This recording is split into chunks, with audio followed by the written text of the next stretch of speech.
Hi everyone, I am Kelly Crane, licensed mental health counselor in the state of Washington. Today's reading comes from the book Drama of the Gifted Child. The Drama of the Gifted Child, The Search for the True Self by Alice Miller. We're going to read today from the section The Vicious Circle of Contempt. Okay, all the same, there are needs that can and should be satisfied in the present.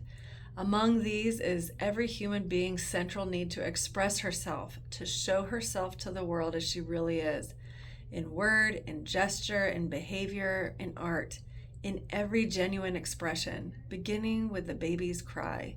For the person who as a child had to hide her true feelings from herself and others, this first step into the open produces much anxiety. Yet she feels a great need to throw over her former restraints. The first experiences do not always lead to freedom, but quite often lead instead to a repetition of the person's childhood situation, in which she will experience feelings of agonizing shame and painful nakedness as an accompaniment to her genuine expressions of her true self.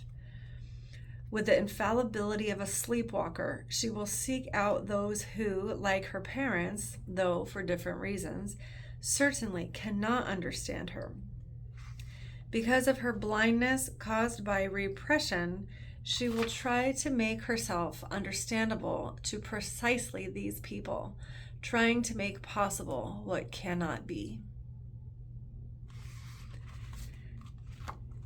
This is a great passage and speaks to the pattern that we see sometimes where people will seek out romantic partnerships that are similar to the feelings that they had with their parents.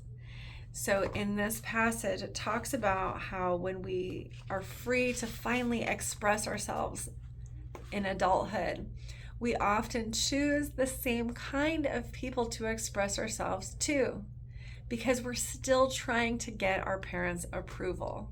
And as we search for those romantic partnerships that seem like they might be similar to mom or dad or whoever didn't give us the approval that we needed, we are searching in our subconscious. Usually this is all very subconscious. We are searching still in our adulthood for that approval. So we will seek out partners that are similar to our mom or dad, the person that lacked the quality of validation for us, so that we can finally win them over. And in that way, it's like we are winning over our parents, finally. The problem with this is if we're seeking out the same kind of people, very, very often they will give us the same response as our parent did. The invalidation, the scolding for our emotional expression. If our parents were abusive, we find romantic partners that are abusive. Because again, subconsciously, we are trying to heal the wound. We are trying to finally attain the idealized parent. We are still striving and struggling for that approval that we never got as children. You can see how this pattern can develop, but you can also see in adulthood how very damaging it might be and how it continues and perpetuates the cycle of abuse and invalidation. So, that being said, what we would need to do is to seek out partners or friends or relationships that would be willing to give us the validation, that would be willing to not abuse us, but to validate our experience, to validate the emotions that we so desperately want to express. But this feels weird. It feels awkward because we're not used to it. We don't know what that means. We don't know what it is supposed to feel like. And so when we get it, it feels very odd. It kind of rubs us the wrong way like sandpaper. It feels rough. It feels uneasy. It makes us feel like there's something wrong. So often, these people that have been injured in this way as children go back to people who are unsafe. because again, that feels familiar, and there's always that repressed feeling of, I need to finally get their approval.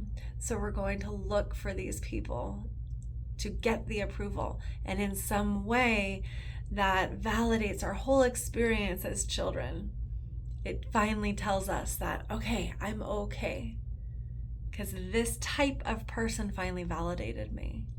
This kind of person, like my mom, like my dad, they finally validated me. So now I can be okay. So we can see how this can perpetuate abuse cycles, right? This can keep us in situations that are unsafe.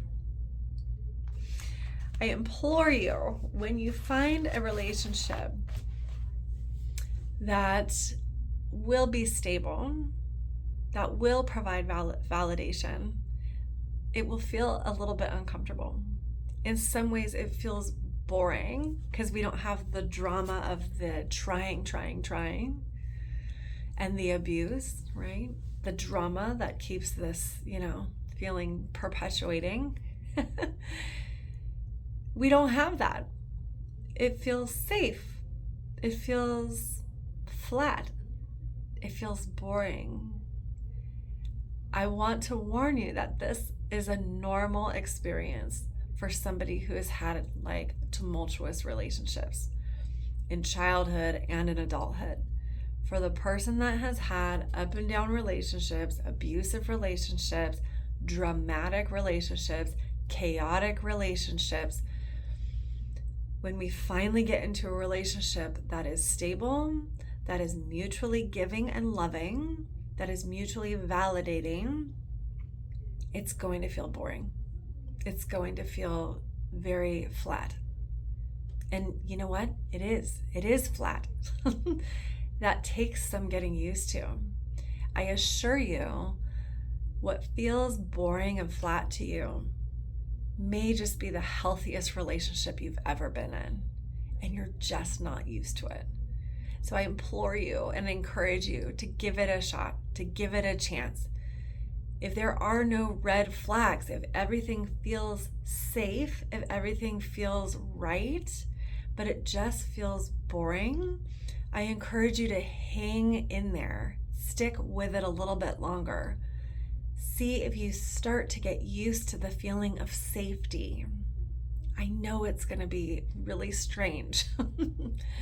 I know it is. But in this safe relationship, this stable relationship, this what feels like a boring relationship with a person that is safe and stable and validating, you are finally going to be able to express the real authentic you. And as you express yourself emotionally, and what does it say here? I love this. Expresses in word, in gesture, in behavior, and in art. I love it. In every genuine expression, that person's going to validate you. The right person in a stable and validating relationship will validate your feelings. As you express, and again, this is going to feel very weird, you're going to probably express a little bit and see what happens, see if they accept it. And then you're going to maybe pull back a little bit, and then you're going to express a little bit more. And it's kind of this dance as we get used to this person, and wow, they're not rejecting me, they're not making fun of me, they're not putting me down. They're allowing me to have feelings. In fact, they're encouraging me to express my feelings. Wow, what does that feel like? Feels weird. Let it happen. Let it come naturally. If it comes slowly or quickly, let it come at its pace. And just know and be kind to yourself. Know that this is a process. You are reprogramming something that is very deeply rooted in you. You have a history of chaotic relationships, and this one feels different. It feels unfamiliar. It's going to feel boring. It's going to feel weird. It's going to take some time to really feel like you can express yourself and not be hurt. So So hang in there, stay with it. I encourage you to do that. Again, this book, The Drama of the Gifted Child by Alice Miller. Yeah, a great book. So thank you for being with me today, and I'll see you next time.